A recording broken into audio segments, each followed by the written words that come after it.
brother Mario Romero was murdered by police officer Sean Kinney September 2nd, 2012. I have been standing here with my family and community for going on a decade now. And my brother was brutally murdered in front of our family, shot over 30 times. 16 of those times were through the palms of his hands. His body was stolen. We had to come to City Hall to beg for his body. We did not bury him until it was going on 6.5, almost 7 weeks. Oh. Okay? They stole his organs. We still never know what happened to him. They created a whole scenario that did not exist. Planted a police training replica gun in his car. Held my family hostage at gunpoint that witnessed the killing, and told the neighbors that it was a drive-by and they needed to go back inside or they would be harmed. Now, this happened at a time. The officer that murdered my brother, he killed 3 people in a 5-month period. The third person he killed was Jeremiah Moore, and that was the night we put my brother in the ground. He killed the third person, okay?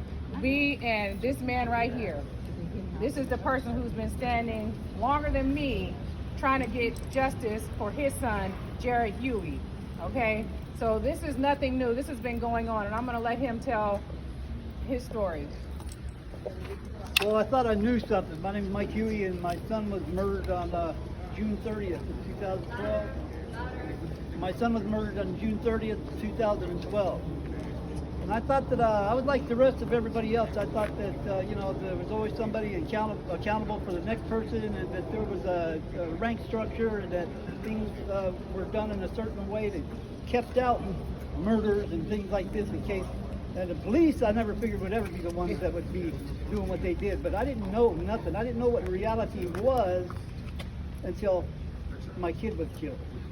When that happened, that's when I began to understand and start putting pieces together and seeing what was really going on in this world, in this city. And what happened was, I was turning into recycling one day, and I noticed that where people donate things, there was a whole judge's law library, a California code book for the annotated codes. And so I grabbed up as many of them as I could, and I brought them home. And as I was looking for an attorney, my child's death was on a YouTube video, and there was a whole bunch of people sitting there watching, taking video movies of my son being apprehended by the police and dying in custody. And it so happened that my kid on a couple of the videos was screaming at a bunch of officers, telling them, "Don't shoot, I don't have a gun." And he was screaming as loud as he could, "Don't shoot, I don't have a gun."